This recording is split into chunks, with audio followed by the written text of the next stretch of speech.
इस वीडियो में हम पारितंत्र यानी इकोसिस्टम के लाभों के बारे में बात करेंगे।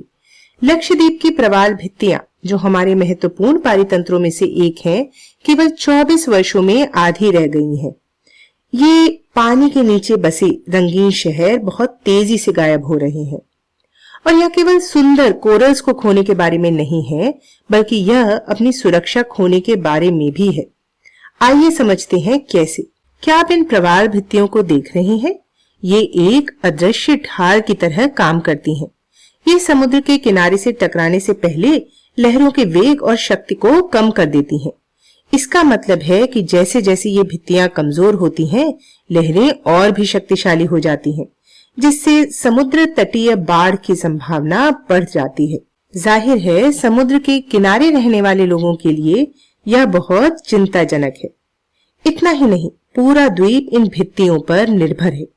सच तो यह है कि लक्षद्वीप की रेत और जमीन प्रवालों और शंखों के टुकड़ों से बनी है।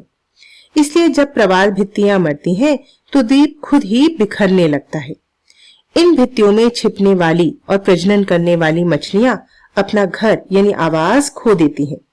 इसका अर्थ है लोगों को पकड़ने और खाने के लिए मछलियां भी कम मिलती हैं, और कई परिवारों के लिए तो यह उनकी आय का एक मुख्य स्रोत है। यहाँ तक कि वे पर्यटक भी जो स्नॉर्कलिंग और डाइविंग के लिए आते हैं, शायद वे भी आना बंद कर दें। इससे अर्थव्यवस्था पर बुरा असर पड़ता है और हर कोई इस नुकसान को महसूस करता है। इसलिए जब एक प्रवाल भित्ति गायब होती है, तो केवल समुद्री जीव ही नहीं तड़पते, बल्कि लोग, द्वीप और पूरे समुदाय प्रभावित होते हैं। यह प्रकृति का हमें याद दिलाने का तरीका है कि हर पारितंत्र हमें कुछ ऐसे तरीकों से लाभ पहुंचाता है जिन पर हम ध्यान भी नहीं देते हैं, और इसलिए यह बेहद महत्वपूर्ण है कि हम इन पारितंत्रों की रक्षा करें। लेकिन दुखद सच यह है कि दिन रात जाने अनजाने में हम ऐसी गतिविधियां कर रहे हैं जो हमारे पारितंत्र को नुकसान पहुंचाती हैं। इनमें से कुछ गतिविधियों में वनोन्मूलन यानी डिफॉरेस्टेशन, प्राकृतिक संसाधनों का अत्यधिक दोहन यानी ओवरयूज, खेती के अनसस्टेनेबल तरीके और वनों, तटीय क्षेत्रों, घास के मैदानों और नदियों का प्रदूषण भी शामिल है। अब प्रश्न यह है कि हम अपने पारितंत्र की रक्षा कैसे कर सकते हैं। सबसे पहले हम राष्ट्रीय उद्यानों यानी नेशनल पार्क्स, वन्य जीव अभ्यारण्यों यानी वाइल्ड लाइफ सैंक्चुरीज और जैव मंडल आरक्षित क्षेत्रों यानी बायोस्फीयर रिजर्व्स के माध्यम से अपने पारितंत्र की रक्षा कर सकते हैं। ये केवल पर्यटन स्थल नहीं है, बल्कि ये दुर्लभ पौधों से लेकर संकट ग्रसित जंतुओं यानी इंडेंजर्ड एनिमल्स तक पूरे आवास के लिए सुरक्षित क्षेत्र है। लेकिन क्या आप जानते हैं कि हम अपना खुद का छोटा पारितंत्र भी बना सकते हैं? अपने घर के आंगन या बालकनी में एक किचन गार्डन के बारे में सोचें, जैसे टमाटर, धनिया या मिर्च के कुछ पौधे। ये पौधे कार्बन डाइऑक्साइड लेकर और ऑक्सीजन छोड़कर हवा को शुद्ध करते हैं। वे मधुमक्खियों और तितलियों जैसे फ्रेंडली आगंतुकों को भी आकर्षित करते हैं, जो परागण में मदद करते हैं।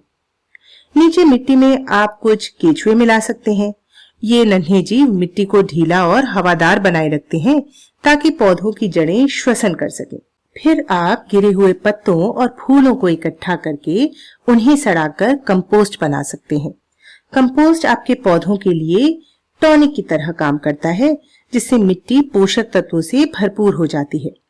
इस प्रकार धीरे धीरे आपने अपने लिए एक स्वपोषी पारितंत्र यानी सेल्फ सस्टेनिंग इकोसिस्टम बना लिया है, और इसके साथ ही आपको दोपहर के भोजन के लिए ताजी सब्जियां और हरियाली के बीच चाय का आनंद लेने का मौका भी मिलता है।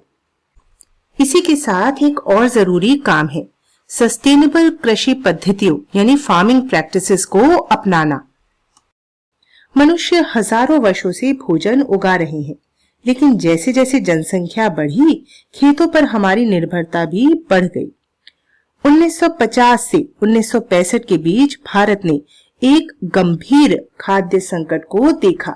तब पर्याप्त अनाज नहीं था। इसे हल करने के लिए वैज्ञानिकों ने मशीनों, उच्च उपज देने वाले बीजों, उर्वरकों और पीड़क नाशियों यानी पेस्टिसाइड्स का परिचय दिया। इस काल को हरित क्रांति यानी ग्रीन रिवॉल्यूशन कहा गया, और इसने लाखों लोगों को भूखमरी से बचाया।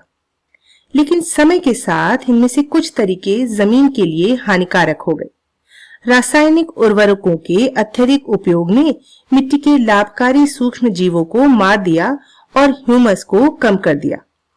ह्यूमस मिट्टी की वह ऊपरी गहरे रंग की स्पंजी परत होती है जो इसे उपजाऊ बनाए रखती है और अपरदन यानी इरोजन को रोकती है। ह्यूमस के बिना मिट्टी कमजोर हो जाती है और आसानी से बह या उड़ जाती है। तो अब क्या कर सकते हैं? किसान रसायनों के बजाय कंपोस्ट, गोबर या पादप अवशेष यानी प्लांट वेस्ट से बनी जैविक खाद का उपयोग कर सकते हैं, या वे जैव उर्वरकों यानी बायो फर्टिलाइजर्स का उपयोग कर सकते हैं, जैसे कि राइजोबियम, जो कि एक लाभकारी जीवाणु है जो पौधों की जड़ों के पास रहते हैं और प्राकृतिक रूप से मिट्टी में नाइट्रोजन मिलाते हैं। अगली समस्या यह है कि रासायनिक पीड़क नाशियों यानी पेस्टिसाइड्स के अत्यधिक उपयोग से सुपर पेस्ट पैदा होते हैं जो समय के साथ इन रसायनों के प्रति प्रतिरोधी यानी रेसिस्टेंट बन जाते हैं। इसलिए इसके बजाय हम जैव पीड़क नाशियों यानी बायो पेस्टिसाइड्स का उपयोग कर सकते हैं, जैसे कि प्राकृतिक नियंत्रक बैसिलस थेरुंजिएंसिस या नीम का तेल या कैनोला का तेल। इसके अलावा आधुनिक खेती में अक्सर अत्यधिक सिंचाई और बार बार जुताई शामिल होती है, जो केचुए और घोंघे जैसे मृदा जीवों को बाधित करती है। ये धरती के नन्हे माली हैं जो मिट्टी को हवादार और स्वस्थ रखते हैं। इन्हें बचाने के लिए नए बीज बोते वक्त कुछ किसान पूरे खेत को खोदने के बजाय केवल ऊपरी परत को ढीला करते हैं। इसे लो टिल फार्मिंग या यूं कहें कि न्यूनतम जुताई वाली खेती कहा जाता है, जो मिट्टी की गहराई में रहने वाले जीवों को सुरक्षित रखती है।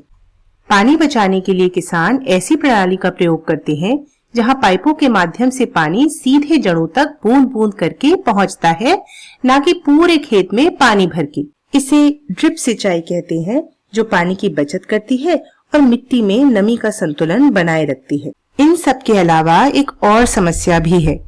खेती एक व्यापारिक गतिविधि यानी कि कमर्शियल प्रैक्टिस है, जिसका अर्थ है कि उपज को जनसंख्या की जरूरतों को पूरा करने के लिए बेचा जाता है।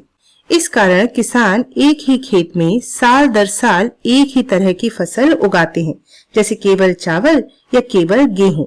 इसे मोनोकल्चर यानी एक फसल कृषि कहते हैं। इसे इसलिए पसंद किया जाता है क्योंकि इससे खेती का प्रबंधन आसान हो जाता है और मशीनों का उपयोग प्रभावी ढंग से किया जा सकता है। लेकिन समस्या यह है कि एक ही फसल मिट्टी में बार बार एक ही तरह के पोषक तत्वों का उपयोग करती है, जिससे मिट्टी हर सीजन में कमजोर हो जाती है। यह बार बार उन्हीं पीड़कों को भी आकर्षित करती है, जिससे रसायनों का उपयोग और बढ़ जाता है। अब इसका समाधान क्या है?